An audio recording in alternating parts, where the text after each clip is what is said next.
Start করছি। দেখো আজ এক্লাম্পসিয়া পড়াবো। স্ক্রিন দেখতে পাচ্ছ সবাই?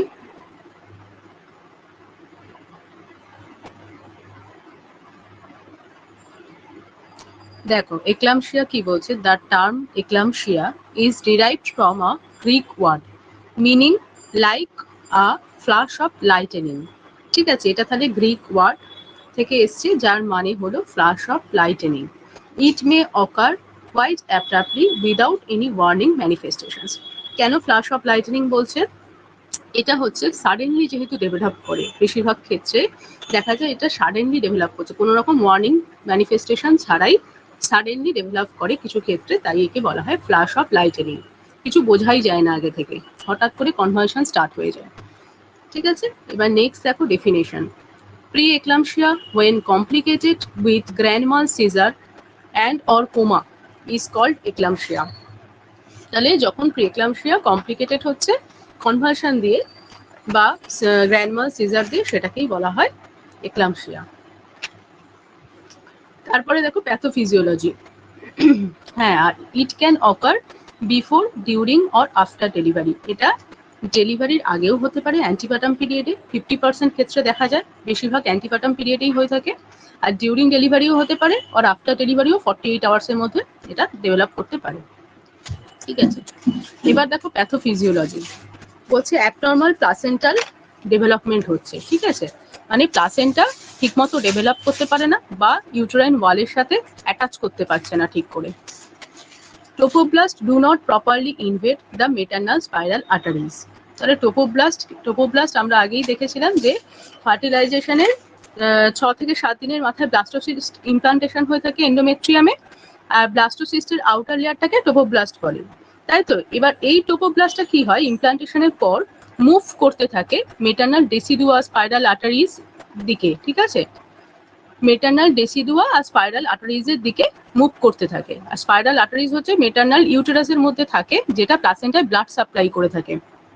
এবার টোপোব্লাস্ট হচ্ছে যখন এই স্পাইরাল আর্টারিজের ওয়ালে গিয়ে অ্যাটাচ করলো বা ইনভেট করলো, তখন স্পাইরাল আর্টারিজগুলো ওয়াইড হয় আর লেস রেজিস্ট্যান্স দেখা যায়।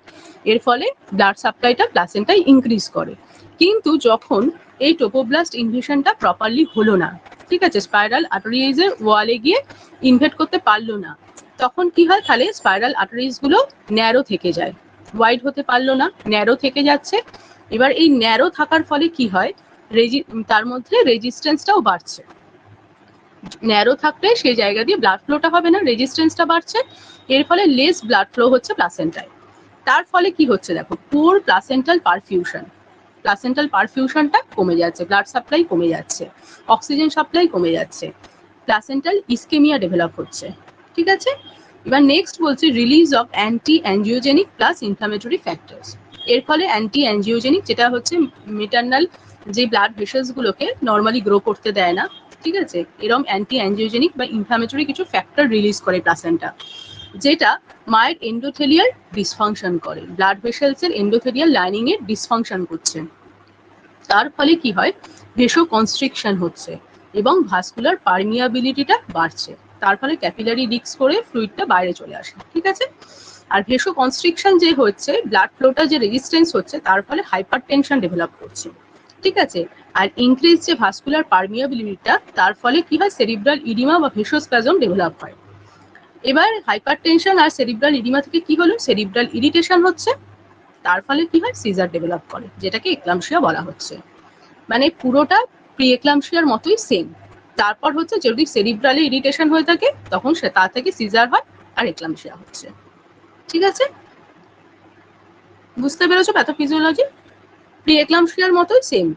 তারপর এই হাইপার টেনশন থেকে যখন সেরিব্রামে গিয়ে ইরিটেশন হচ্ছে, ইডিমা হচ্ছে, সেটা থেকে যখন সিজার ডেভেলপ করছে, সেটাই হলো এক্লাম্পসিয়া। নেক্সট দেখো বলছে কজ অফ কনভালশন। কেন কনভালশন হচ্ছে? The cause of cerebral irritation leading to convulsion is not clear. কি কারণে ঠিক হয়ে থাকে cerebral irritation, এই কজটা ক্লিয়ার নয়। The irritation may be provoked by, তবে কি কি কারণে ইরিটেশনটা আরো প্রভোকড হয়ে থাকে, সেগুলো হলো অ্যানক্সিয়া। ঠিক আছে, অক্সিজেন লেভেলটা কমে যাচ্ছে, অ্যানক্সিয়া ডেভেলপ করছে, তার জন্য হতে পারে। এবার সেক্ষেত্রে কেন অ্যানক্সিয়া ডেভেলপ করছে? Spasm of the cerebral vessels. এবার স্প্যাজমটা কেন হয় দেখো, এই যে ব্লাড হাইপার টেনশন যে ডেভেলপ করলো, তার ফলে হচ্ছে ব্রেনেতেও ব্লাড সাপ্লাই কমে যাচ্ছে। তো যেহেতু তোমার মায়ের হাইপার টেনশন রয়েছে, ব্লাড ফ্লোটা কম হচ্ছে, প্রেশারটা বেশি আছে, সেই জন্য ব্রেনেতেও ব্লাড সাপ্লাই কমে যাবে। এবার যেহেতু ব্রেনে ব্লাড সাপ্লাই কমে যাচ্ছে, তাই জন্য সেরিব্রাল ভেসেলস গুলো ওখানেও স্প্যাজম হচ্ছে, ন্যারো হয়ে যাচ্ছে, আর তার ফলে সেরিব্রাল ভাস্কুলার রেজিস্ট্যান্স বাড়ছে। ন্যারো হয়ে যাচ্ছে যেহেতু, তাই জন্য ভাস্কুলার রেজিস্ট্যান্সটা বাড়ছে। এর ফলে সেরিব্রাল অক্সিজেন কনজাম্পশনটাও ফল করছে, সেটা থেকে অ্যানক্সিয়া ডেভেলপ করছে। বুঝতে পেরেছো? না, সব প্রি এক্লাম্পসিয়ার ক্ষেত্রে এক্লাম্পসিয়া নাও হতে পারে। যখন প্রি এক্লাম্পসিয়া সিভিয়ার ফর্মে থাকে, সেক্ষেত্রে এক্লাম্পসিয়া ডেভেলপ করার চান্স থাকে। আচ্ছা, অ্যানক্সিয়া তাহলে বুঝতে পেরেছো, তাই তো? এবার দেখো সেরিব্রাল ইডিমা। সেরিব্রাল ইডিমাটা কি বলছে? এবার এই যে এই অ্যানক্সিয়া, অক্সিজেন লেভেলটা কমে যাচ্ছে, তার ফলে কি হয়, এই যে একটা ভেসোস্প্যাজম হচ্ছে, অক্সিজেন লেভেল কমে যায়, তার ফলে ওখানে ক্যাপিলারি যে পারমিয়াবিলিটি লেভেলটা সেটা বেড়ে যাচ্ছে। এর ফলে কি হয়, লিকস করে ফ্লুইডটা ইন্ট্রাভাস্কুলার স্পেস থেকে ইন্টারস্টিশিয়াল স্পেসে চলে আসছে, তার ফলে সেরিব্রাল ইডিমা ডেভেলপ করছে, যেহেতু ক্যাপিলারির পারমিয়াবিলিটিটা বেড়ে যাচ্ছে সেই জন্য। ঠিক আছে, তাই জন্য ফ্লুইডটা লিক করে ইন্ট্রাভাস্কুলার থেকে বাইরে চলে এলো, আউটসাইড দ্য সেল চলে এলো, এসে সেরিব্রাল ইডিমা করছে, যার ফলে ইরিটেশন হচ্ছে। এবার সেরিব্রাল ডিসরিথমিয়া ইনক্রিজেস ফলোইং অ্যানক্সিয়া আর ইডিমা। এবার যে এই সেরিব্রাল অ্যানক্সিয়া হলো, ইডিমা হলো, তার ফলে কি হলো, সেরিব্রাল ডিসরিথমিয়া, যে ইলেকট্রিক্যাল যে ইম্পালস গুলো, সেগুলো এবার ট্রানজাকশন ঠিকঠাক হবে না। ঠিক আছে, এবার excessive release of excitatory neurotransmitter. তখন কি হলো, গ্লুটামেট, এই গ্লুটামেট যে নিউরোট্রান্সমিটারটা এক্সাইটেটরি নিউরোট্রান্সমিটার, এটা এক্সেসিভ রিলিজ হতে থাকে তখন। এর ফলে loss of cerebrovascular auto regulation with force dilatation and vasospasm. ঠিক আছে, তার ফলে সেরিব্রোভাস্কুলার যে অটো রেগুলেশন সেটা লস হয়, রেগুলেশনটা লস হচ্ছে, এই জন্য কনভালশন ডেভেলপ করছে। এবার দেখো রিস্ক ফ্যাক্টরস কি আছে। রিস্ক ফ্যাক্টরস এর বলছে যে প্রিভিয়াস যদি প্রিএক্লাম্পসিয়া, আগের প্রিএক্লাম্পসিয়ার মতোই অনেকটা সেম, একই জিনিস। ঠিক আছে, কালকে তো এগুলো পড়িয়েছি। অ্যানক্সিয়াটা বলছে যে যেহেতু তোমার হাইপার টেনশন ডেভেলপ করছে, সিভিয়ার হাইপার টেনশন যখন থাকবে, সিভিয়ার হাইপার টেনশন যখন থাকবে, তখন কি হয়, ব্রেনের মধ্যে ব্লাড সাপ্লাইটাও কম হচ্ছে। ব্রেনের মধ্যে যে ভেসেলস গুলো আছে, যেহেতু এন্ডোথেলিয়াল ডিসফাংশন দেখা যাচ্ছে, তার ফলে সেই ব্রেনের ব্লাড ভেসেলস গুলো ন্যারো হয়ে যায়। এই ন্যারো হয়ে যাওয়ার ফলে সেখানে ভাস্কুলার রেজিস্ট্যান্সটা বাড়ছে, অক্সিজেন সাপ্লাই কমে যাচ্ছে, অ্যানক্সিয়া হচ্ছে। ব্লাড সাপ্লাই যদি ঠিকঠাক না হয়, তাহলে তো অক্সিজেন যাবে না, তখনই তো অ্যানক্সিয়া ডেভেলপ করবে। এবার দেখো বলছে অ্যানক্সিয়া মানে যখন অক্সিজেনটা সাফিসিয়েন্ট যাচ্ছে না, ইনসাফিসিয়েন্ট যখন অক্সিজেন সাপ্লাই হচ্ছে। এবার রিস্ক ফ্যাক্টরস এর মধ্যে প্রিভিয়াস যদি প্রিএক্লাম্পসিয়া, সিভিয়ার প্রিএক্লাম্পসিয়া রয়েছে, বা প্রিভিয়াস এক্লাম্পসিয়ার হিস্ট্রি আছে, সেক্ষেত্রে ডেভেলপ করতে পারে। মাল্টিপল প্রেগন্যান্সির ক্ষেত্রে হতে পারে। ক্রনিক হাইপার টেনশন যদি থাকে মায়ের, তাহলে সেক্ষেত্রে ডেভেলপ করতে পারে এক্লাম্পসিয়া। রেনাল ডিজিজ, এগুলো কালকে আমি এগুলো সবই প্রায় এক্সপ্লেন করে দিয়েছি। আর ডায়াবেটিস মেলাইটাসের ক্ষেত্রে হতে পারে। এজ যদি more than equal to 35 years হয়, সেক্ষেত্রে হয়। মোলার প্রেগনেন্সির ক্ষেত্রে হয়। ফ্যামিলি হিস্ট্রি অফ প্রিএক্লাম্পসিয়া, প্রিএক্লাম্পসিয়ার মতোই সেম রিস্ক ফ্যাক্টরস গুলো, তাদের এক্লাম্পসিয়া ডেভেলপ করতে পারে যদি সিভিয়ার লেভেলে প্রিএক্লাম্পসিয়া হয়ে যায়। এবার বলছি ক্লিনিক্যাল ফিচার্স। বিফোর সিজার কি কি ডেভেলপ হয়? A woman may have severe headache, visual disturbance, blurred vision, epigastric or right upper quadrant pain, nausea, vomiting, altered mental status. তাহলে বিফোর সিজার ডেভেলপ করার আগে ওমেনের মধ্যে কিছু সাইন সিমটম বা warning symptoms হয়ে থাকে। সেগুলো কি কি দেখো, সিভিয়ার হেডেক ফিল করবে মা, ভিজুয়াল একটা ডিস্টারবেন্স হতে পারে, ব্লারিড ভিশন থাকতে পারে, এপিগ্যাস্ট্রিক বা রাইট আপার কোয়াড্রেন্ট পেন হতে পারে, নজিয়া, ভমিটিং, আর মেন্টাল স্ট্যাটাসটা অল্টার করতে পারে। ঠিক আছে, এবার বলছে দেখো eclampsia can occur without severe hypertensions or obvious warning symptoms. এটা খুব ইম্পর্টেন্ট। বেশিরভাগ ক্ষেত্রেই আমরা জানি যে সিভিয়ার হাইপারটেনশন বা সিভিয়ার প্রিএক্লাম্পসিয়া থাকলে এক্লাম্পসিয়া ডেভেলপ করতে পারে। কিন্তু কিছু কিছু ক্ষেত্রে দেখা যায় যে সিভিয়ার হাইপারটেনশন বা কোনো অবভিয়াস ওয়ার্নিং সিমটমস, এই যে সিমটমস গুলো আগে বললাম, সিভিয়ার হেডেক, ভিজুয়াল ডিস্টারবেন্স, মানে এইগুলো হওয়ার মানে এইগুলো কিছু মা ফিল করতে পারছে না, কিন্তু এক্লাম্পসিয়া হঠাৎ করে কনভালশন ডেভেলপ করে গেল, তাও হতে পারে। কনভালশন পড়ানো হচ্ছে, এই এক্লাম্পসিয়া পড়ানো হচ্ছে, ঠিক আছে, তাহলে তাও হচ্ছে কনভালশন স্টার্ট হয়ে যেতে পারে। সিভিয়ার ধরো হাইপারটেনশন নেই বা কোনো ওয়ার্নিং সিমটমস নেই, তাও কনভালশন স্টার্ট হয়ে যেতে পারে, ঠিক আছে, কিছু কিছু ক্ষেত্রে, খুব রেয়ার কন্ডিশনে। আচ্ছা, এবার দেখো ক্লিনিক্যাল ফিচার্স। এবার কি কি এক্লাম্পসিয়া ডেভেলপ করলে কনভালশনে কি কি স্টেজ আছে? 4টে স্টেজ আছে, ঠিক আছে, এই ফিটসের 4টে স্টেজ আছে। কি কি সেটা? Premonitory stage, tonic stage, clonic stage আর কোমা, ঠিক আছে। এবার প্রি মনিটরি স্টেজে কি হয়? The patient becomes unconscious, patient unconscious হয়ে যাচ্ছে। There is twitching of muscles of the face, tongue and limbs, একটা মাসেল টুইচিং হয়। কোথায় কোথায় হচ্ছে? ফেসে হচ্ছে, টাঙে হয়, লিম্বসে হয়, মাসেল টুইচিং স্টার্ট হয়। Eyeballs rolls or are turned to one side, আইবলসটা রোল করছে, মানে ঘুরে ঘুরে একটা সাইডে টার্ন হয়ে যাচ্ছে এবং ফিক্সড হয়ে যায়। দি stage last for about 30 second, এই স্টেজটা লাস্ট করছে 30 সেকেন্ড। এটা হলো প্রি মনিটরি স্টেজ, ঠিক আছে। মানে এবার কনভার্সন হওয়ার আগে যে কিছু সিমটমস হয়ে থাকে সেটা হচ্ছে প্রি মনিটরি স্টেজ, মানে ওয়ার্নিং সিমটমস গুলো যখন থাকছে সেটা হচ্ছে প্রি মনিটরি স্টেজ। মা আনকনসাস হয়ে যাচ্ছে, একটা মাসেলস টুইচিং স্টার্ট হচ্ছে, ফেস, টাং, লিম্সে, আইবলটা রোলস করছে, এবার একদিকে টার্ন হয়ে গিয়ে ফিক্সড হয়ে গেল। এটা হলো প্রি মনিটরি স্টেজ, কনভার্সনের আগের স্টেজটা, ঠিক আছে। এবার কনভার্সনে দেখো কি বলছে, টনিক স্টেজ।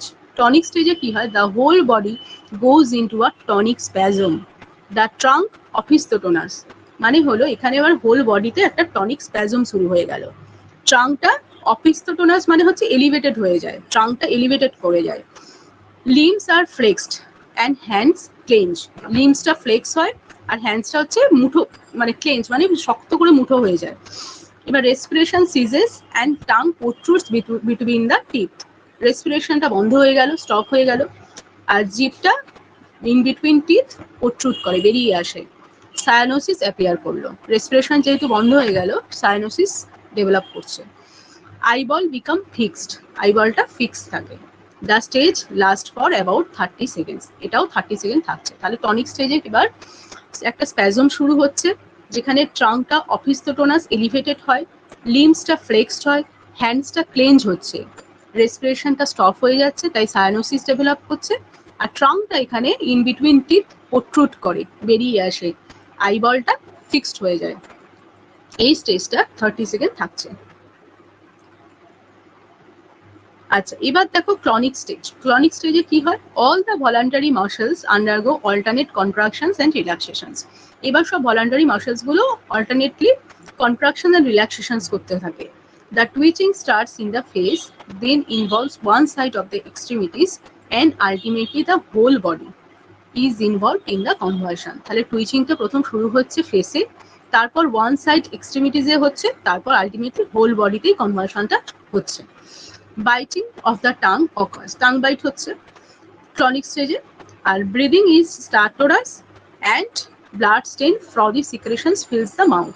দেখো ব্রিদিং স্টার্টোরাস মানে হচ্ছে স্নোরিং এর মতো আওয়াজ হয়, ঠিক আছে, বা একটা লাউড সাউন্ড পাওয়া যায় ব্রিদিং এ, ঠিক আছে। আর ব্লাড স্টেন ফ্রদি সিক্রেশনস মাউথের মধ্যে ফিল হয়ে যায়। সায়ানোসিস গ্র্যাজুয়ালি ডিসঅ্যাপিয়ার, এই স্টেজে এবার সায়ানোসিসটা ধীরে ধীরে ডিসঅ্যাপিয়ার করছে। দি stage last for 1 to 4 minute, এই স্টেজটা থাকছে 1 থেকে 4 মিনিট। তাহলে ক্লনিক স্টেজে কি হলো? সব ভলান্টারি যে মাসেলস গুলো সেগুলো অল্টারনেটলি কন্ট্রাকশনস এন্ড রিল্যাক্সেশনস করতে শুরু করছে। টুইচিংটা প্রথম শুরু হচ্ছে ফেস থেকে, তারপর সেটা ওয়ান সাইড অফ এক্সট্রিমিটিসকে এফেক্ট করছে, তারপর আলটিমেটলি হোল বডিতেই কনভার্সন হচ্ছে। টাং বাইট দেখা যাচ্ছে ক্লনিক স্টেজে, ঠিক আছে। টাং বাইটটা কোন স্টেজে হয়? ক্লনিক স্টেজে হয়। ব্রিদিংটা স্নোরিং এর মতো সাউন্ড পাওয়া যায়, ঠিক আছে। আর একটা ব্লাড স্টেন ফ্রদি সিক্রেশনস, মানে মাউথের মধ্যে ব্লাড স্টেন একটা সিক্রেশন মানে থাকে। আর হচ্ছে সায়ানোসিস ধীরে ধীরে এবার ডিসঅ্যাপিয়ার করছে, আর এই স্টেজটা থাকছে 1 থেকে 4 মিনিট। এবার হচ্ছে stage of coma. Following the fit the patient passes on to the stage of coma. এবার এই যে ফিট হচ্ছে তার মধ্যে দিয়ে পেশেন্ট হচ্ছে একটা স্টেজ অফ কোমার মধ্যে দিয়ে পাস করছে। It may last for a brief period or in other deep coma passes till another convulsion. বলছে এটা একটা ব্রিফ পিরিয়ড থাকে, অথবা হচ্ছে যে এই কোমা থেকে ধরো মানে কনসাসে আসার আগেই আবার একটা কনভার্সন হয়তো স্টার্টও হয়ে যেতে পারে, ঠিক আছে, মানে এই কোমা স্টেজটা থেকে রিকভারি হওয়ার আগেই আবার হয়তো কনভার্সন স্টার্টও হয়ে যেতে পারে কিছু কিছু ক্ষেত্রে। On occasions, the patient appears to be in confused state following the fit and fail to remember the happening. তাহলে কি হয়, পেশেন্ট হচ্ছে একটা এরপর একটা কনফিউজ স্টেটে থাকছে এবং কি হয়েছিল সেটা সে রিমেম্বার করতে পারে না। The fits are usually multiple, recurring at varying intervals. তাহলে ফিটটা হচ্ছে যখন মাল্টিপল হচ্ছে এবং ভ্যারিং ইন্টারভেলস ছাড়া মানে কিছুক্ষণ ছাড়া ছাড়াই হচ্ছে, হ্যাঁ, একটা যাওয়ার সাথে সাথেই হয়তো আবার একটা শুরু হয়ে যাচ্ছে, তখন তাকে কি বলা হয়, স্ট্যাটাস এক্লাম্পটিকাস, ঠিক আছে, স্ট্যাটাস এক্লাম্পটিকাস বলা হয় যখন রেকারেন্ট ফিটস দেখা যায়, একটা শেষ না হতে হতেই আর একটা ফিট শুরু হয়ে যাচ্ছে, তাকে স্ট্যাটাস এক্লাম্পটিকাস বলে। এবার বলছে following the convulsion temperature usually rises, এই কনভার্সনের পরপরই দেখা যায় টেম্পারেচারটা রাইজেস করছে, পালস রেসপিরেশন রেট সেগুলোও ইনক্রিজ করছে, so also the blood pressure, এবং সেই সাথে ব্লাড প্রেশারটাও বাড়ে। The urinary output is markedly diminished, urinary আউটপুটটা কমে যায়। প্রোটিনিউরিয়া ইজ প্রোনাউন্সড, প্রোটিনিউরিয়াটা বেড়ে যাচ্ছে এবং ব্লাড ইউরিক অ্যাসিডটাও রেস্ট করছে, ঠিক আছে, এগুলো হলো ফিটসের যে চারটে স্টেজ সেটা। এবার হচ্ছে ম্যাগনেসিয়াম সালফেট, এটাই হচ্ছে drug of choice for convulsion, ঠিক আছে। Magnesium sulphate is the first line drug for prevention and treatment of eclamptic seizure. এই যে এক্ল্যাম্পটিক কনভালশনটা সেটা প্রিভেন্ট করার জন্য এবং সেটাকে ট্রিট করার জন্য একমাত্র যে ফার্স্ট লাইন ড্রাগ সেটা হচ্ছে ম্যাগনেসিয়াম সালফেট। এটা কিন্তু প্রাইমারিলি অ্যান্টি হাইপারটেনসিভ ড্রাগ নয়, এটা মেনলি দেওয়া হচ্ছে for prevention of convulsion or treat convulsion, ঠিক আছে। এবার ডোজ দেখো কতটা ডোজে দেওয়া হয়। ডোজ বলছে লোডিং ডোজ, লোডিং ডোজ হচ্ছে 14 গ্রাম দেওয়া হয়, ঠিক আছে, লিখে রাখো লোডিং ডোজটা হচ্ছে 14 গ্রাম। এবার এখানে লোডিং ডোজ কত দেওয়া হয় দেখো, বলছে 4 গ্রাম, আচ্ছা 1 গ্রামে থাকে তোমার 2 ml, ঠিক আছে, 1 গ্রামে একটা অ্যাম্পেলের মধ্যে 1 গ্রাম থাকছে এবং সেটা হচ্ছে 1 গ্রাম ইকুয়াল টু 2 ml। এবার বলছে 4 গ্রাম দেওয়া হয়, 20% solutions IV over 3 to 5 minutes followed by 10 gram deep IM, 5 gram in each buttocks is given. দেখো এটা হচ্ছে প্রিচার্ড রেজিমেন, ঠিক আছে। এবার এক্ষেত্রে কি হয়, আইভি আইএম এ ডোজটা দেয়া হয়, এটাই সাধারণত ফলো করা হয় আমাদের এই ওয়েস্ট বেঙ্গলে, সাধারণত এটাই ফলো করা হয় বেশিরভাগ জায়গায়। এবার এক্ষেত্রে লোডিং ডোজ হচ্ছে 14 গ্রাম দেওয়া হয়, একটা অ্যাম্পেলের মধ্যে থাকছে 1 গ্রাম ইকুয়াল টু 2 ml, আর হচ্ছে 50% কনসেন্ট্রেশনে থাকছে, ঠিক আছে, 50% কনসেন্ট্রেশনে থাকে। এবার দেখো যে 4 গ্রাম যে দিচ্ছে 20% সলিউশনে, এবার 20% করতে গেলে তাহলে আমায় কি করতে হবে, দেখো 4 গ্রাম মানে আমার এখানে কটা লাগছে, 4টে অ্যাম্পেল লাগছে এবং সেটা হচ্ছে 8 ml থাকছে, তাতে একটা 1 গ্রাম ইকুয়াল টু 2 ml বলছি, তাহলে 4 গ্রাম ইকুয়াল টু 8 ml। এবার এই 8 ml কে আমায় 20% করতে গেলে কি করতে হবে, বাকি 12 ml আমাকে নর্মাল স্যালাইন দিতে হবে, দিয়ে 20 ml করতে হবে, ঠিক আছে। 8 ml এর সাথে 12 ml নর্মাল স্যালাইন অ্যাড করা হয়, করে সেটাকে 20% সলিউশন করা হচ্ছে, করে সেটাকে আইভি 3 to 5 মিনিট ধরে স্লোলি দিতে হবে, ফলোড বাই, এবার সেই সাথে সিমালটেনিয়াসলি কি করা হয়, 10 গ্রাম ডিপ আইএম দেয়া হয়, 5 গ্রাম করে ইচ বাটাক্সে, ঠিক আছে। তাহলে এই যে আইভিও দিচ্ছে 4 গ্রাম, সেই সাথে 10 গ্রাম 5 গ্রাম 5 গ্রাম করে ইচ বাটাকে আইএম দেওয়া হয়, টোটাল 14 গ্রাম লোডিং ডোজ দেওয়া হলো। বুঝতে পেরেছো লোডিং ডোজটা? লোডিং ডোজ টোটাল দেওয়া হয় 14 গ্রাম, 14 গ্রাম দেওয়া হয়, একটা অ্যাম্পেলের মধ্যে 1 গ্রাম থাকে, 1 গ্রামে 2 ml থাকে, ঠিক আছে, মানে একটা অ্যাম্পেলে 1 গ্রাম বা 2 ml থাকছে। এবার 4 গ্রাম আইভি দেওয়া হয়, তার মানে হচ্ছে যে সেটা কি কত, তাহলে কটা অ্যাম্পেল নিতে হচ্ছে, 4টে অ্যাম্পেল নিতে হচ্ছে। এবার একটা অ্যাম্পেলে 2 ml করে থাকে মানে 8 ml হচ্ছে 4টে অ্যাম্পেলে, তাই তো। এবার এই 8 ml কে আমাকে 20% সলিউশন করতে হবে, কিভাবে করব, 8 ml এর সাথে 12 ml নর্মাল স্যালাইন অ্যাড করে 20% সলিউশন করা হয়, মানে total 20 ml slow IV 3 to 5 minutes ধরে দেওয়া হবে, ঠিক আছে। আর সেই সাথে আইএমএ, ডিপ আইএমএ 5 গ্রাম করে ইচ বাটাকে টোটাল 10 গ্রাম দেওয়া হয়। তাহলে এদিকে আইএমএ 10 গ্রাম, ওদিকে আইভিতে 4 গ্রাম, টোটাল 14 গ্রাম হলো তো লোডিং ডোজ। এটাই 12 ml এনএস দেওয়া হয়। আচ্ছা, এবার দেখো মেনটেনেন্স ডোজ। এবার লোডিং ডোজ দেওয়ার পর এবার হচ্ছে মেনটেনেন্স ডোজ স্টার্ট করতে হবে। সেটা হচ্ছে 4 ঘন্টা পর 5 গ্রাম দেওয়া হলো। এবার এটা হচ্ছে 5 গ্রাম করে 4 ঘন্টা ছাড়া ছাড়া অল্টারনেট বাটাকিক্সে দেওয়া হয় ডিপ আইএম। মেনটেনেন্স ডোজটা হচ্ছে 5 গ্রাম করে, এটা কিন্তু 50% সলিউশন দেওয়া হচ্ছে, এর সাথে কোনো এনএস অ্যাড করা হয় না, ঠিক আছে। এটা পুরো যেটা অ্যাম্পেলের যেটা রয়েছে সেটাই পুরো টেনে দিয়ে দেওয়া হয়, কোনো ডিজলভ করার ব্যাপার নেই, যেহেতু 50% বলছে দেওয়া হয়, আর একটা অ্যাম্পেলে হচ্ছে 50%ই থাকে। এবার 5 গ্রাম তাহলে দেওয়া হচ্ছে অল্টারনেট বাটাক্সে দেওয়া হয় 4 আওয়ারলি গ্যাপে। বুঝতে পেরেছো মেনটেনেন্স ডোজটা?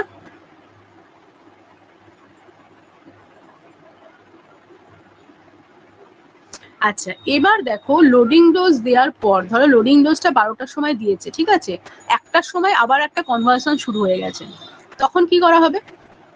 তখন হচ্ছে যে এই যে লোডিং ডোজটা ছিল তোমার আইভিতে কত দিচ্ছিল, 4 গ্রাম দিচ্ছিল লোডিং ডোজে, এবার 2 গ্রাম তখন হচ্ছে আবার স্লো আইভি দেওয়া যেতে পারে, তার হাফটা দেওয়া যেতে পারে, বুঝেছো? তাহলে যদি আবার দেখা যায় কনভার্সন শুরু হয়েছে লোডিং ডোজ দেওয়ার পরেও, ধরো লোডিং ডোজ 12টার সময় দিয়েছে, 1টার সময় আবার ফিটস হচ্ছে, আবার কনভার্সন শুরু হয়ে গেছে, তখন কি করা হয়? ওই যে 4 গ্রাম যেটা আইভিতে এর আগে লোডিং ডোজে দিয়েছিলে সেটা তখন 2 গ্রাম দেওয়া হচ্ছে, মানে ওই একইভাবে ডিজলভ করা হবে 20 ml করে, তার থেকে হাফ 10 ml তখন স্লো আইভি দেওয়া হবে, ঠিক আছে, স্লো আইভি দেওয়া হবে। এবার তারপর সেটা ধরো যদি মাঝখানে যে আমি এরকম 1টার সময় দিলাম, তাহলে মেনটেনেন্স ডোজ কটা থেকে শুরু করব? 5টা থেকে, তার 4 ঘন্টা পর থেকে মেনটেনেন্স ডোজ শুরু হবে। বুঝতে পেরেছো? ক্লিয়ার হয়েছে?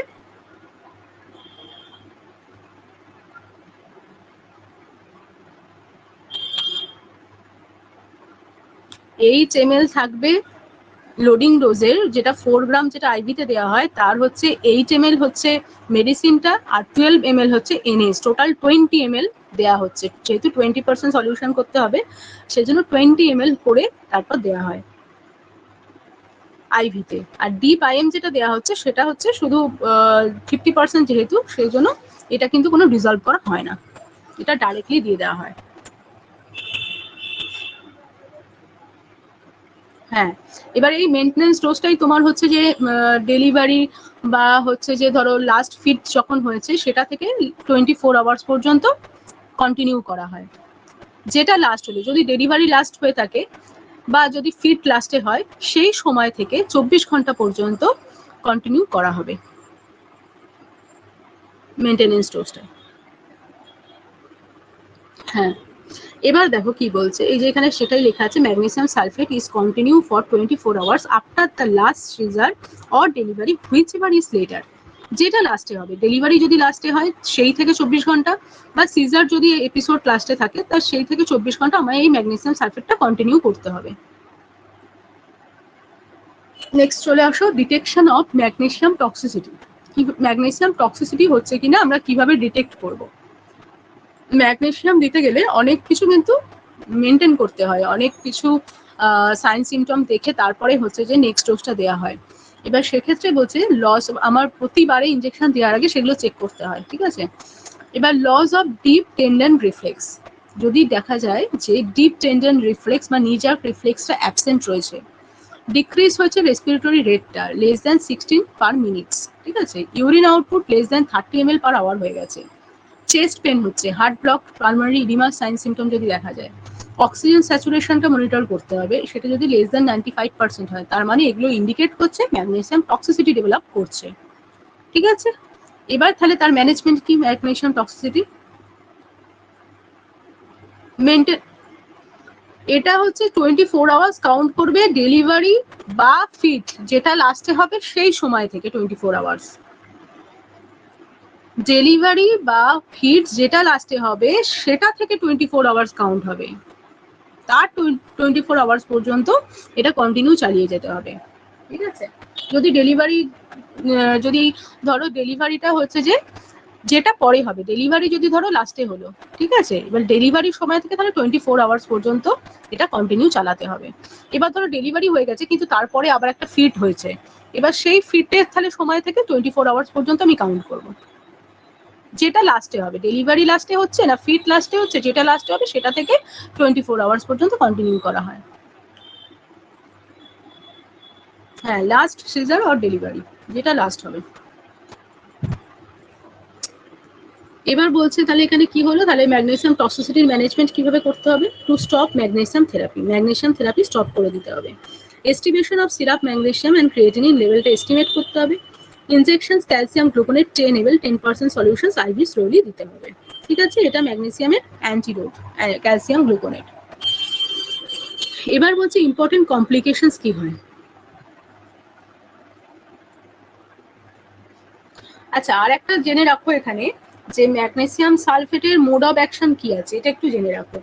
এটা হচ্ছে কি করে, যেহেতু এখানে তোমার মাসেল অ্যাক্টিভিটিটা বাড়ছে, এটা তাই জন্য কি করে, ওই যে তোমার অ্যাসিটাইল কোলিন নিউরো ট্রান্সমিটার, যেটা অ্যাসিটাইল কোলিন, এটার হচ্ছে রিলিজটাকে ডিক্রিজ করছে। এর ফলে কি হয়, মাসেল কন্ট্রাকশনটা কম হচ্ছে। আচ্ছা, এছাড়া কি হয়, ক্যালসিয়াম কি করে, ক্যালসিয়ামও মাসেল কন্ট্রাকশন বাড়ায়। এই ম্যাক্সাল্ফ কি করে, ক্যালসিয়ামটাকে সেলে এন্টার করতে দেয় না, তার ফলে তোমার মাসেল কন্ট্রাকশনটা হচ্ছে না।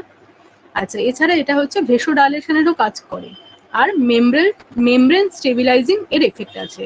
এই সবগুলো কারণে এ হচ্ছে তোমার কনভার্সনসটাকে স্টপ করতে পারে, সেই জন্য এটাকে ফার্স্ট লাইন ড্রাগ হিসেবে দেওয়া হয়। হ্যাঁ, নিজার রিফ্লেক্স অ্যাবসেন্ট থাকে।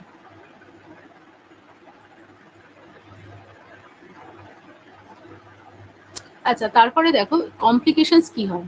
কমপ্লিকেশনের মধ্যে বলছে মেটারনালের ক্ষেত্রে পালমোনারি ইডিমা, অ্যাসপিরেশন করতে পারে, যেহেতু কনভার্সন হচ্ছে, কোমায় চলে যাচ্ছে, অ্যাসপিরেট করে যেতে পারে, সেটিকে ডেথ হতে পারে। আচ্ছা, প্লাসেন্টাল অ্যাপ্রাপশনস, অ্যাকিউট কিডনি ইনজুরি, এগুলো সব কালকে পড়িয়েছি, একই জিনিস। হেল্প সিনড্রোম, তারপরে ডিসিমিনেটেড ইন্টারভাস্কুলার কোয়াগুলেশনস, ক্লটিং ডিসঅর্ডার হতে পারে, লিভার ইনজুরি হতে পারে, হিমাটোমা হতে পারে, মেটারনাল ডেথ হতে পারে, এগুলো মেটারনাল কমপ্লিকেশনস। তারপরে ফিটাল কমপ্লিকেশনের মধ্যে বলছে ফিটাল হাইপক্সিয়া ডেভেলপ করতে পারে, fetal distress, preterm birth, growth restrictions, placental abruptions related complications, আর ফিটাল ডেথ। প্রিএক্লাম্পসিয়ার মতো সেম। আচ্ছা, এবার দেখো ইম্পর্টেন্ট ইনভেস্টিগেশনস কি কি করা হয়। প্রথমে হচ্ছে বিপি দেখা হয়, কেন, যে হাইপারটেনশন অ্যাসেস করার জন্য। এবার ইউরিনে প্রোটিন দেখা হচ্ছে, প্রোটিন ইউরিয়া অ্যাসেস করার জন্য। সিবিসি প্লাস প্লেটলেট কাউন্ট দেখা হয়, দেখে থ্রম্বোসাইটোপেনিয়া আছে কিনা সেটা ডিটেক্ট করা হয়, কেননা এতে হচ্ছে প্লেটলেট কাউন্টটা সিভিয়ারলি কমে যাচ্ছে, সেই জন্য প্লেটলেট কাউন্টটা দেখতে হবে। আচ্ছা, এবার এএসটি এএলটি লেভেলটা দেখা হয়, লিভার এনজাইম, এর মাধ্যমে আমরা বুঝতে পারবো লিভার ইনভলভমেন্ট হয়েছে কিনা। সিরাম ক্রিয়েটিনিন দেখা হচ্ছে টু অ্যাসেস রেনাল ফাংশন, ঠিক আছে। এলডিএইচটা দেখা হয় যে হিমোলাইসিস বা টিস্যু ইনজুরি কিছু হচ্ছে কিনা সেটা ডিটেক্ট করার জন্য। আচ্ছা, এটাও কালকে বলেছি যে এলডিএইচটা কি, আর হচ্ছে হিমোলাইসিস হলে এটা আমরা হচ্ছে বুঝতে পারবো এর লেভেলটা বাড়বে। ফিটাল মনিটরিং করা হচ্ছে, অ্যাসেস ফিটাল ওয়েলবিংটাকে অ্যাসেস করার জন্য। এবার প্রিএক্লাম্পসিয়া ভার্সেস এক্লাম্পসিয়া, ঠিক আছে। এবার কি কি ফিচার্স গুলো প্রিএক্লাম্পসিয়া থাকে আর কি কি এক্লাম্পসিয়া থাকে। হাইপারটেনশন প্রিএক্লাম্পসিয়াও থাকছে, এক্লাম্পসিয়াও থাকছে।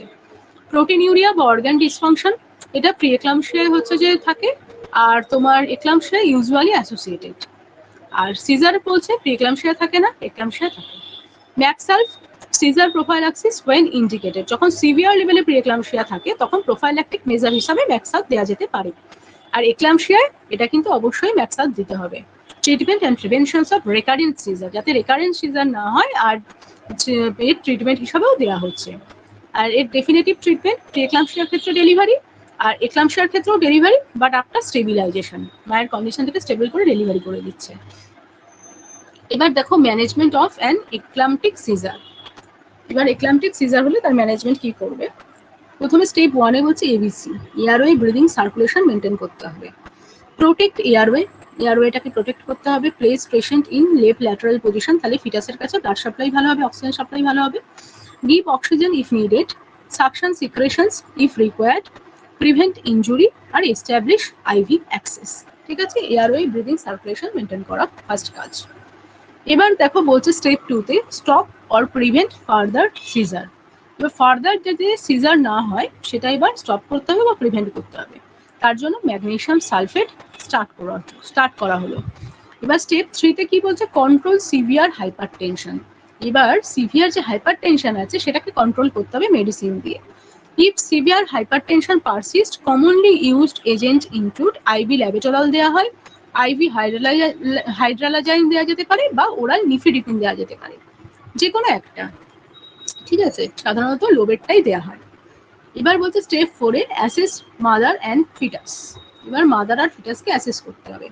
মনিটরের এবার কি কি মনিটর করতে হবে, বিপি দেখতে হবে, SpO2 কত আছে দেখতে হবে, urine output, reflex, fetal heart rate, CBC, platelet count দেখতে হবে, লিভার এনজাইমগুলো দেখতে হবে, রেনাল ফাংশন দেখতে হবে। ঠিক আছে, এবার স্টেপ 5 এ বলছে delivery. Definitive treatment is delivery of the pregnancy after maternal stabilisation. তাহলে প্রথমে মেটার্নাল স্টেবিলাইজেশন করতে হবে, তারপর ডেলিভারি করতে হবে। ইম্পর্টেন্ট এক্ষেত্রে হচ্ছে এক্লাম্পসিয়া, দেন হচ্ছে স্টেবিলাইজ দ্য, এক্লাম্পসিয়া যদি ডেভেলপ করে স্টেবিলাইজ দ্য মাদার ফার্স্ট হচ্ছে মাদারকে স্টেবিলাইজ করতে হবে, দেন প্ল্যান ডেলিভারি, তারপর ডেলিভারি প্ল্যান করতে হবে। কেননা যদি সেই সময় মাদার কন্ডিশন স্টেবিলাইজ না করা হয় তাহলে মায়ের ডেথ পর্যন্ত হয়ে যেতে পারে। সেজন্য মাদার কন্ডিশনটাকে স্টেবিলাইজ করে প্ল্যান করতে হবে ডেলিভারি। এবার বলছে caesarean section is not automatically required, the mode of delivery depends on obstetric circumstances. বলছে এই ক্ষেত্রে যে সবসময় সিজারিয়ান সেকশন করতে হবে তা নয়, নর্মাল ডেলিভারিও কিন্তু পসিবল। তার অবস্ট্রেটিক হচ্ছে ইন্ডিকেশনস গুলো দেখে সেটা ডিটারমাইন করা হয়। এবার কি বলছে দেখো ম্যানেজমেন্ট, স্কিম অফ ম্যানেজমেন্টে কি বলছে দেখো। প্রথমে initial control of seizure, patient stable, cardiovascular and pulmonary to continue medical management. তাহলে প্রথমেই যেটা বললাম, আগে পেশেন্টকে স্টেবিলাইজ করতে হবে। ঠিক আছে, তারপর আমাকে এবার মেডিকেল ম্যানেজমেন্ট কন্টিনিউ করতে হবে। মানে প্রথমে আগে স্টেবিলাইজ করলাম বিভিন্ন হচ্ছে মেডিকেল ম্যানেজমেন্টের মাধ্যমে, তারপরে এবার হচ্ছে অবস্ট্রেটিক ম্যানেজমেন্ট তারপর স্টার্ট করতে হবে। এবার সেখানে কি clinical assessment of patient and fetal status. তাহলে আমাকে এবার অ্যাসেস করতে হবে মাদার এবং ফিটাসের কন্ডিশনটা কি আছে। এবার ধরো মাদার হচ্ছে নট ইন লেবার, যদি লেবারে না থাকে মা কিন্তু ফিট কন্ট্রোল, সেক্ষেত্রে কি করব, সেক্ষেত্রে হচ্ছে বেবি যদি টার্মে থাকে তাহলে হচ্ছে ডেলিভারি করে দেওয়া হয়। ঠিক আছে, এবার ডেলিভারির ক্ষেত্রে যদি দেখা যায় সার্ভিক্স রাইপেনিং নেই বা কন্ট্রাকশন ঠিক মতো নেই, তাহলে সেক্ষেত্রে ইন্ডাকশন অফ লেবার করতে হবে। ডিনোপস্টন জেল বা ARM এগুলো করে সার্ভিক্সটাকে রাইপ করা হচ্ছে আর অক্সিটোসিন দিয়ে কন্ট্রাকশনটা ইনিশিয়েট করা হচ্ছে যাতেই লেবারটা তাড়াতাড়ি হয়ে যায়, ডেলিভারিটা তাড়াতাড়ি হয়ে যায়। এবার বলছে যদি প্রিটার্ম বেবি হয় তাহলে সেক্ষেত্রে স্টেরয়েড থেরাপি দিতে হবে, 34 এর কম, তাহলে স্টেরয়েড থেরাপি দিতে হবে লাং ম্যাচুরেশনের জন্য, তারপর ডেলিভারি করতে হবে।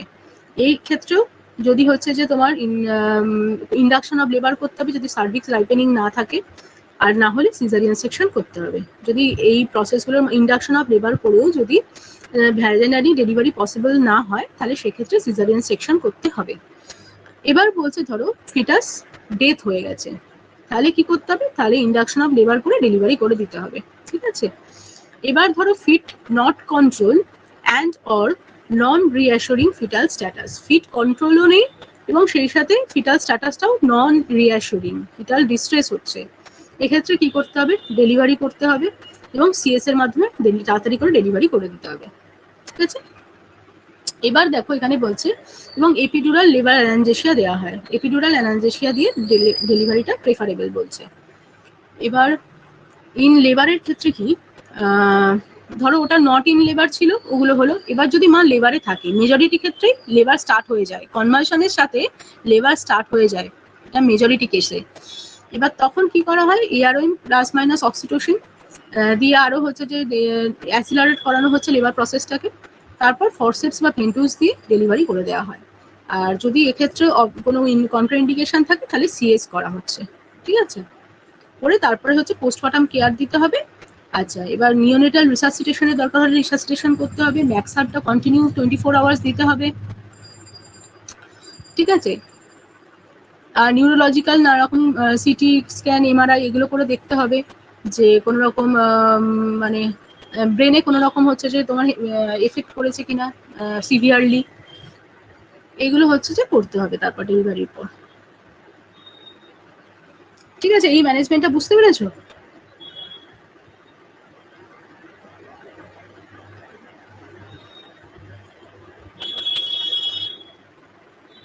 ঠিক আছে, এবার নেক্সট দেখো।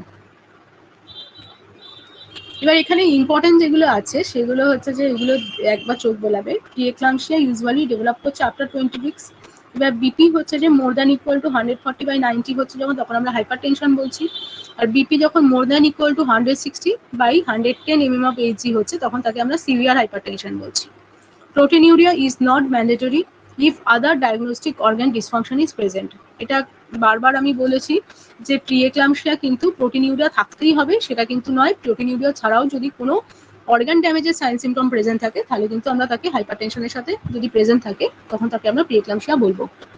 ম্যাক্সাল্প হচ্ছে সিজার প্রিভেনশন বা তার ট্রিটমেন্ট হিসাবে দেওয়া হয়। ক্যালসিয়াম গ্লুকোনেট হচ্ছে antidote for magnesium sulphate toxicity.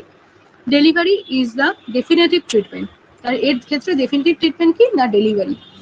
Previous প্রিএক্লাম্পসিয়া যদি থাকে সেটা হচ্ছে important risk factor. Multiple pregnancy increase করছে রিস্কটাকে। আর প্লেটলেট যদি লেস দেন 1 লাখ হয় সেটা হচ্ছে সিভিয়ার ফিচারের মধ্যে পড়ছে। পালমোনারি ইডিমা সেটাও সিভিয়ার ফিচার।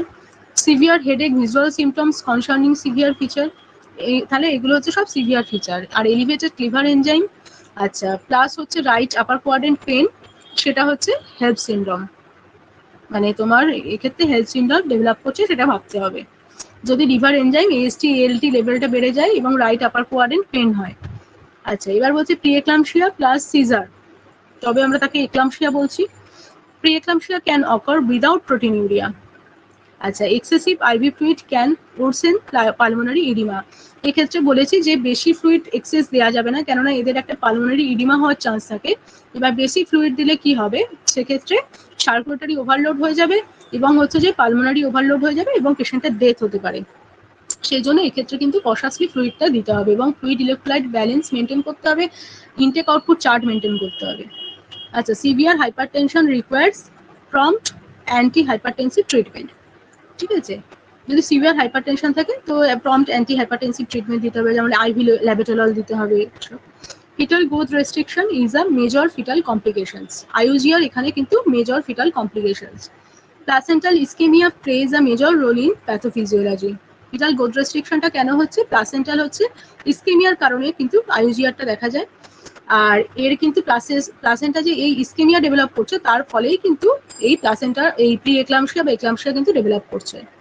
কেননা প্লাসেন্টা ইস্কেমিয়া হচ্ছে, তার ফলে অক্সিজেন সাপ্লাই কমে যাচ্ছে এবং প্লাসেন্টা থেকে তখন ওই ইনফ্ল্যামেটরি সাবস্টেন্সগুলো রিলিজ হয়, যেটা মায়ের এন্ডোথেলিয়াল ডিসফাংশন করছে, তার ফলে হাইপারটেনশন হচ্ছে এবং সেই থেকে ব্রেনে যখন অক্সিজেন সাপ্লাই কমে যাচ্ছে তখন কনভার্সন ডেভেলপ করছে। এবার বলছে যে তারপর প্লাসেন্টাল ইস্কেমিয়া হলো, এবার magsulf is not primarily use to lower BP. এটা কিন্তু অ্যান্টি হাইপারটেনসিভ হিসাবে এটাকে কিন্তু প্রাইমারিলি ইউজ করা হয় না, এটাকে ইউজ করা হচ্ছে মেইনলি কনভার্সনের ট্রিটমেন্ট করার জন্য। আচ্ছা,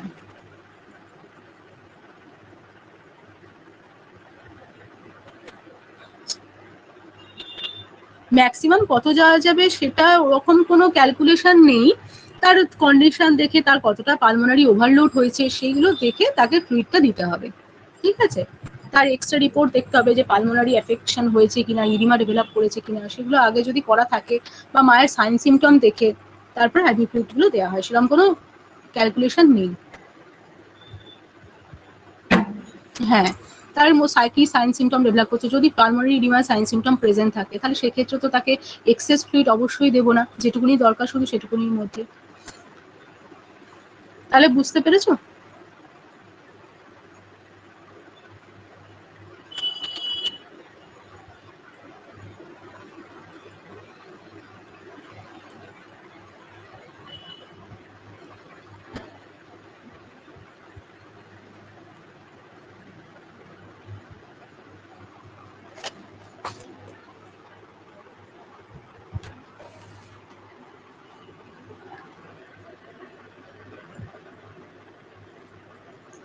এজেরটা দেখো, যেটা বলছে 35 ইয়ার্স এর পরে হচ্ছে মায়ের একটা রিস্ক থাকে, কেননা যেহেতু মায়ের হচ্ছে যে এটা 35, মানে এক্ষেত্রে প্রেগনেন্সি নেওয়ার ক্ষেত্রে কিন্তু অনেকটাই এজটা বেশি। প্রাইমারি গ্র্যাভিডা মানে 35 ইয়ার্স, মানে হচ্ছে তার এজটা অনেকটাই বেশি। এবার সেক্ষেত্রে কি হয়, তার নিজের তো একটা মেটাবলিক, যেহেতু এজের কারণে তার নিজের একটা বডির একটা মেটাবলিক বা ভাস্কুলার চেঞ্জেস তো থাকছে। সেই সাথে আবার প্রেগনেন্সি যখন আসছে, তার হচ্ছে মানে প্রেগনেন্সির ফলে তো নানা রকম ফিজিওলজিক্যাল চেঞ্জেস হচ্ছে, সেটা ঠিকঠাক অ্যাডাপ্ট করতে পারে না। ঠিক আছে, এবার তার হচ্ছে ব্লাড ভেসেলসটাও ঠিকঠাক ডায়ালেট করে না, প্লাসেন্টায় ব্লাড সাপ্লাই ঠিক হয় না। এবার হচ্ছে প্লাসেন্টা ইস্কেমিয়া ডেভেলপ করছে তার ফলে খুব তাড়াতাড়ি, এবং সেই থেকে হাইপারটেনশন ডেভেলপ করতে পারে।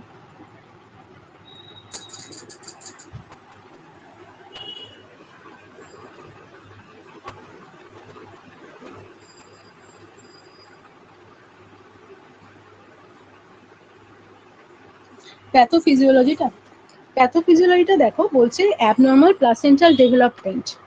ঠিক আছে, অ্যাবনর্মাল প্লাসেন্টাল ডেভেলপমেন্ট মানে প্লাসেন্টা ঠিক করে ডেভেলপমেন্ট হচ্ছে না, বা এন্ডোমেট্রিয়ামে ঠিক করে মানে ইউটেরাসের ওয়ালে ঠিকঠাক অ্যাটাচমেন্ট হচ্ছে না। এবার trophoblast do not properly invade the maternal spiral arteries.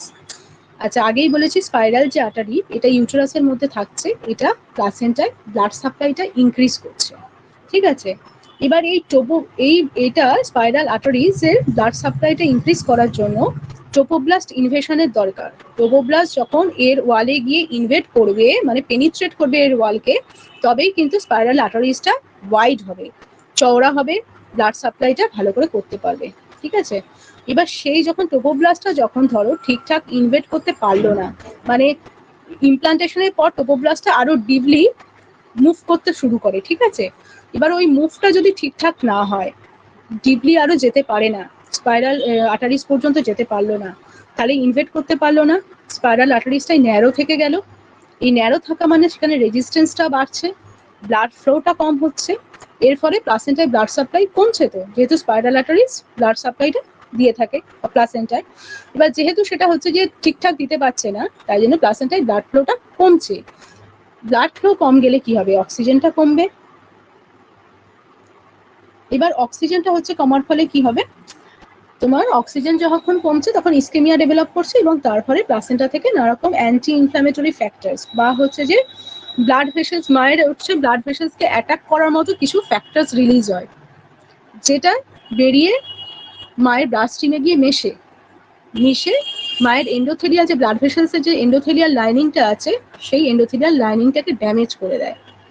তার ফলে কি হয়, ফাংশনস করতে পারে না ব্লাড ভেসেলস, তার ফলে হচ্ছে ঠিকঠাক ডায়ালেট হয় না, স্প্যাজম দেখা যায়, ন্যারো হয়ে যায়।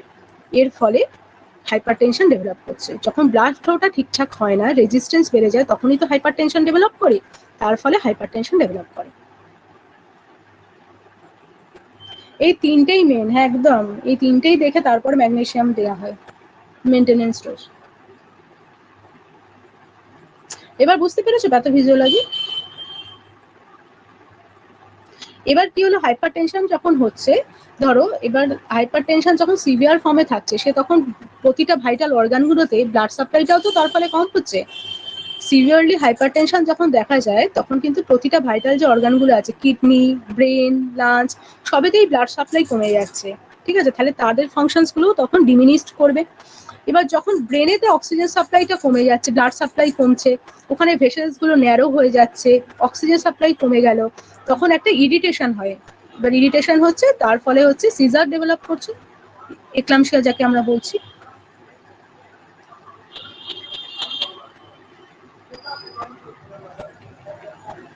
ঠিক আছে, তোমরা ভালো করে একবার পড়বে, দেখবে ঠিক বুঝতে পারবে, একবার রিডিং করো বুঝতে পারবে।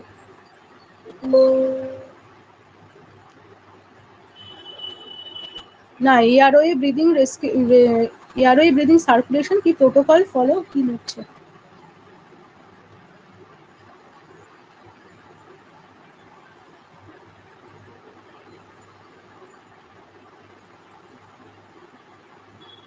হ্যাঁ, ম্যারিচল দেওয়া হয়, ফ্রুসেমাইড দেওয়া যেতে পারে।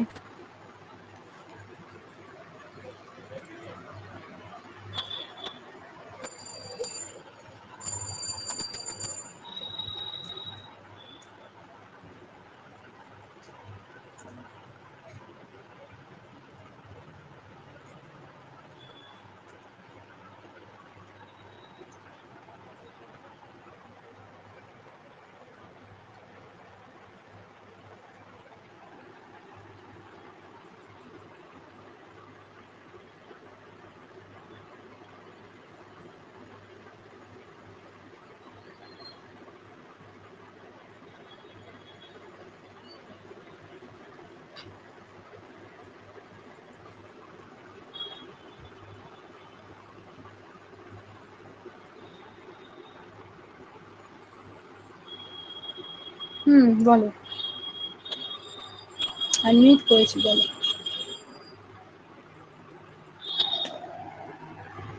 আনমিউট করেছি, বলো।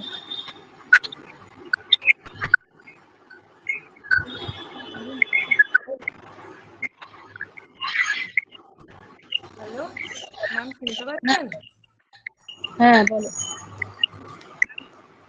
যে ম্যাগনেসিয়াম সালফেটের যে লোডিং ডোজটা বললেন, এটা যে মানে ক্লাস 12 ml NS অ্যাড করে যে 20 ml আমরা প্রিপারেশনটা বানালাম, তো ওই টোটাল 20 ml টাই আইভিতে স্লোলি দিতে হবে, তাই তো?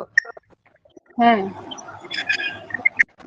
মানে হ্যাঁ, আবার 5 গ্রাম মানে 10 গ্রাম আইএমএ দিতে হবে, তাই তো?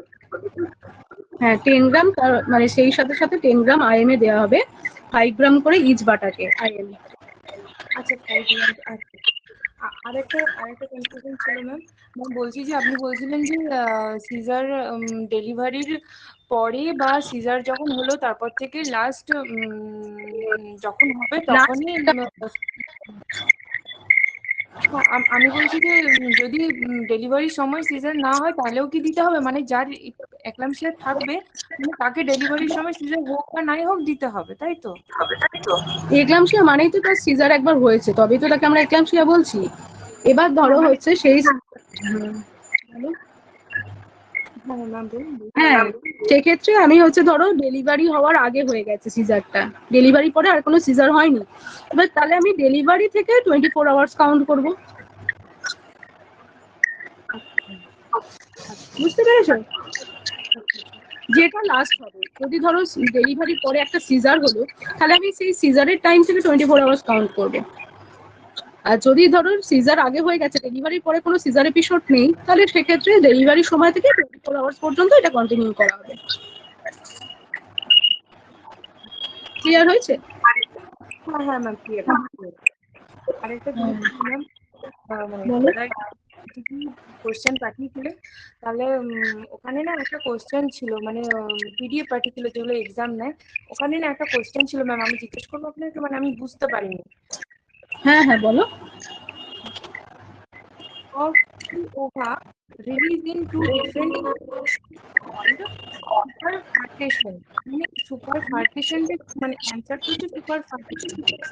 দুটো ওভার রিলিজ হচ্ছে ডিফারেন্ট সাইকেল, এই জিনিসটা না মানে মাথায় ঢোকে না। কি বলছো? Super superfetation? হ্যাঁ, ফিটেশন, হুম, সুপার ফিটেশন। হুম। এটাতে কি ছিল? কি বলো, অপশন কি ছিল বলো?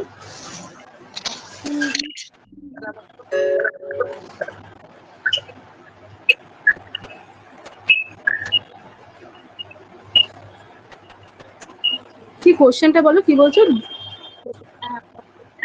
Fertilization of release in two different cycle is called as এটাই। মানে সুপার ফিটেশন কিভাবে হচ্ছে সেটাই বলতে চাইছে কি? হ্যাঁ হ্যাঁ হ্যাঁ, এই জিনিসটা মানেটা কি, মানে এই জিনিসটা কি? আচ্ছা, এই ক্ষেত্রে অপশন গুলো কি ছিল বলো? হ্যাঁ ম্যাম, আমি বলছি না, আসলে ভিডিওটা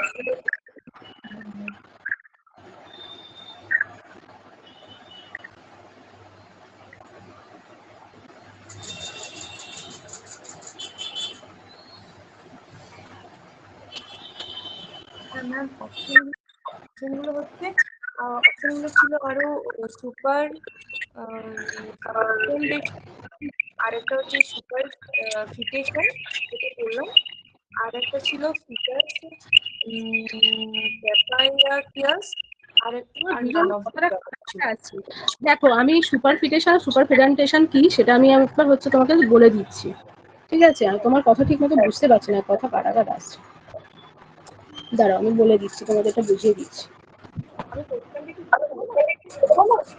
হ্যাঁ, আমি কোশ্চেনটা লিখে দেবো ম্যাম চ্যাটে? লেখো লেখো তো লেখো, আমি তোমার কথা কাটাকাট আসছে, দেখো আমি বুঝিয়ে দিচ্ছি।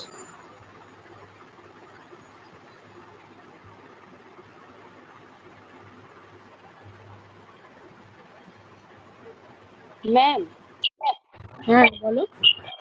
হ্যাঁ, কালকে না দাদা একটা পরীক্ষা নিয়েছিল, তো ওখানে না লেখা ছিল, একটা কোশ্চেন ছিল, the hormone that helps prepare the breast for lactation is, হ্যাঁ, অপশন ছিল প্রোল্যাক্টিন, এস্ট্রোজেন, অক্সিটোসিন। হ্যাঁ, তো যখন প্রোজেস্টেরন চুজ করেছি, তো সেই অ্যান্সারটা ভুল দেখিয়েছে। আর ওখানে মানে ঠিক অ্যান্সার হচ্ছে এস্ট্রোজেন। এস্ট্রোজেন তাহলে এটা ইস্ট্রোজেনই তো হবে।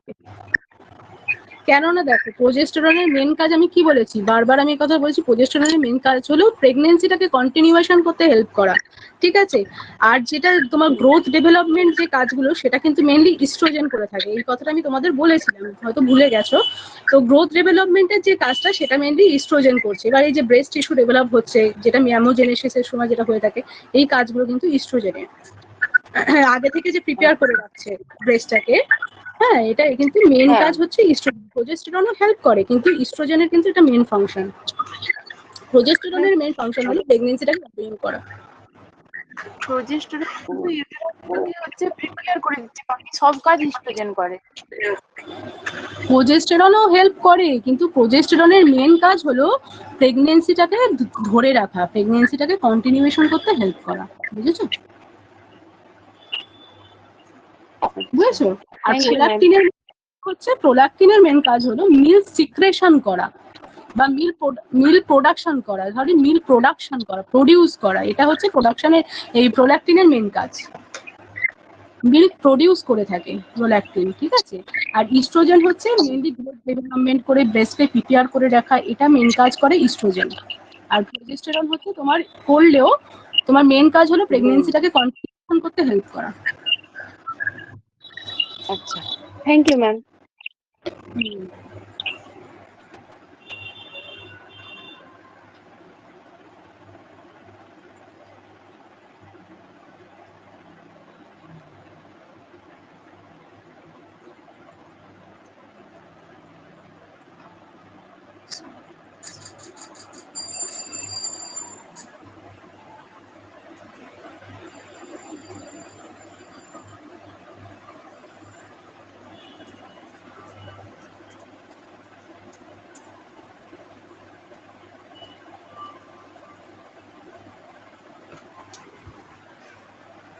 দেখো, এখানে যেটা তুমি কোশ্চেনটা বলেছো, যে fertilization of two ovum released in two different cycle, মানে দুটো ডিফারেন্ট সাইকেলে দুটো ওভাম রিলিজ হচ্ছে এবং তারপর সেটা ফার্টিলাইজেশন হচ্ছে, তাই তো। এটা হচ্ছে তোমার তোমার সুপার হচ্ছে ফিটেশন হবে।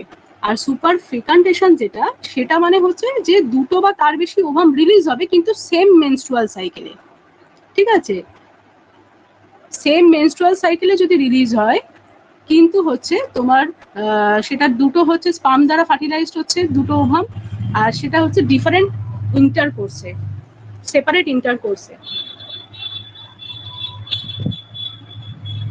সেম মেনস্ট্রুয়াল সাইকেলেই দুটো বা তার বেশি ওভাম বেরোচ্ছে, কিন্তু সেটা হচ্ছে যে তোমার দুটো সেপারেট অ্যাক্ট অফ ইন্টারকোর্সের দ্বারা সেটা দুটো স্পার্ম আসছে যখন, তখন ফার্টিলাইজ হচ্ছে, দুটো ডিফারেন্ট টাইমে।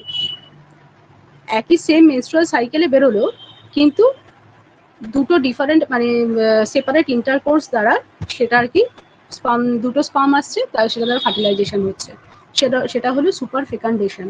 আর যখন হচ্ছে যে দুটো ডিফারেন্ট সাইকেলে দুটো ওভাম বেরোচ্ছে, সেটা হচ্ছে সুপার ফিটেশন।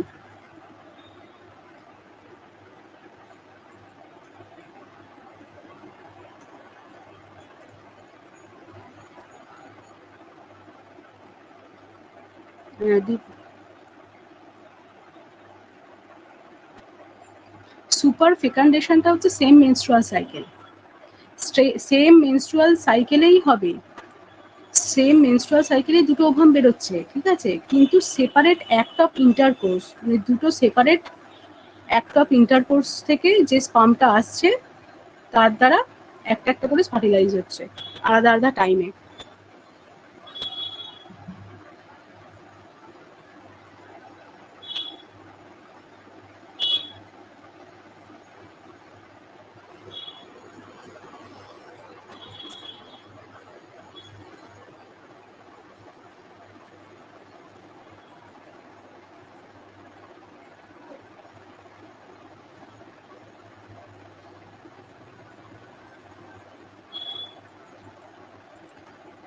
ঠিক আছে, এটা বুঝতে পেরেছো? আমি নাহলে কালকে তোমাদের এটা আরো ভালো করে আমি লিখে দিয়ে দেবো, ঠিক আছে?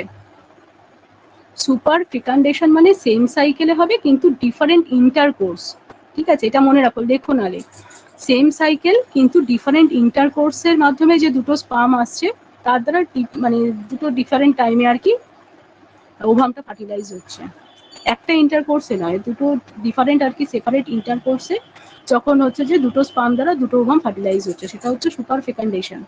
আর সুপার ফিটেশনটা হচ্ছে প্রেগনেন্সি রয়েছে, তারপর হচ্ছে যে দেখা গেল কিছুদিন পর আবার একটা অ্যানাদার প্রেগনেন্সি চলে এলো, মানে একটা কনসিভ হয়ে গেছে কিন্তু কোনো কারণে ধরো মানে আবার হচ্ছে যে ফার্টিলাইজেশন যদি হয়ে যায়, সেটা হচ্ছে সুপার ফিটেশন।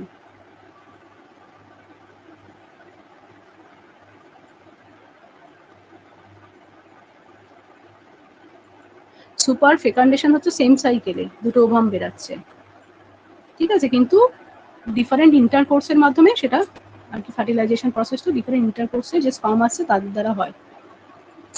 আর সুপার ফিটেশন মানে একটা প্রেগনেন্সি রয়েছে, তারপর যখন আনাদার আর একটা প্রেগনেন্সি ধরো কিছুদিন পর দেখা গেল, ধরো দুটোর মধ্যে অনেক সময় এরকম 40-42 দিনের একটা গ্যাপে আবার একটা হচ্ছে তোমার ফার্টিলাইজেশন হয়েছে, এরকমও খুব রেয়ার কেসে এগুলো দেখা যেতে পারে, সেটা হচ্ছে সুপার ফিটেশন। অলরেডি প্রেগনেন্সি মানে কনসিভ করে গেছে, হ্যাঁ কনসিভ করে গেছে, তারপর দেখা গেল আবার 40-42 দিন পর আবার হয়তো কোনো কারণে ডিফেক্ট কোনো কিছু আছে, সেই কারণে আবার ফার্টিলাইজেশন হয়ে গেল, আবার কনসিভ হলো, দুটোর মধ্যে ধরো গ্যাপ ওরকম 40-42 দিনের বললো, এটা হচ্ছে সুপার ফিটেশন। আমি কালকে আরো ভালো করে ডিটেলে পড়িয়ে দেবো, ঠিক আছে? এটা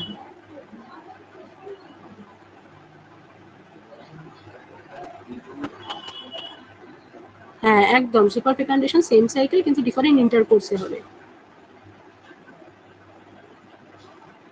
হ্যাঁ একদম, সুপার ফিটেশনটা হচ্ছে প্রেগনেন্ট রয়েছে আবার প্রেগনেন্ট মানে আবার হচ্ছে যে ফার্টিলাইজেশন হয়ে গেছে আলাদা, হ্যাঁ সেটাই হচ্ছে সুপার ফিটেশন।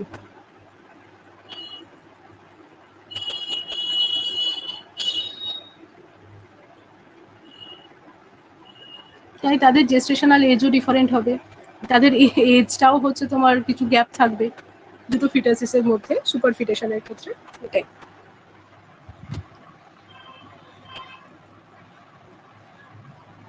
হ্যাঁ আলাদা মেনস্ট্রুয়াল সাইকেল।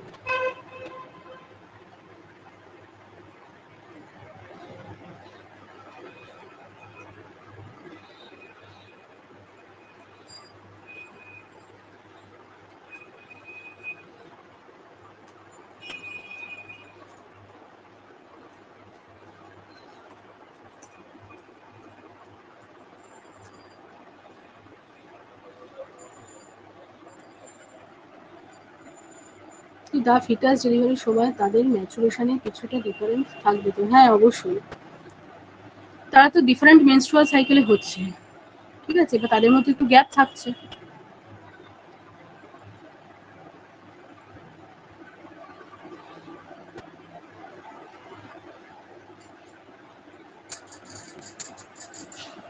তাহলে সেম সাইকেল কোনটা হলো? সুপার ফেকান্ডেশনটা সেম সাইকেলে যখন দুটো ওভাম রিলিজ হচ্ছে, ডিফারেন্ট হচ্ছে ইন্টারকোর্সের মাধ্যমে যখন দুটো ওভাম দ্বারা সেটা ফার্টিলাইজ হচ্ছে। আর সুপার ফিটেশন যেটা, সেটা ডিফারেন্ট সাইকেলে হচ্ছে, একটা প্রেগনেন্সি অলরেডি এক্সিস্ট করছে আবার যখন প্রেগনেন্সি এসে যাচ্ছে, সেটা হলো সুপার ফিটেশন। সেরকম কন্ডিশন দেখে করা হয় সি সেকশন করলে তো। এগুলো খুব রেয়ার, মানে সেরকম তো অতটা দেখাই যায় না, খুব রেয়ার হয়।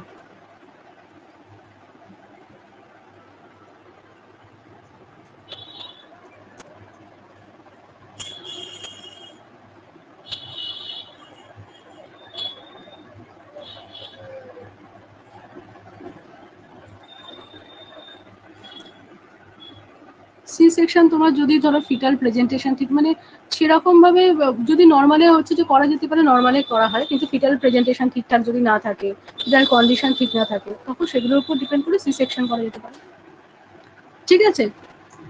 ঠিক আছে, তাহলে বুঝতে পেরেছো তো দুটোর মধ্যে ডিফারেন্স? বুঝতে পেরেছো তো?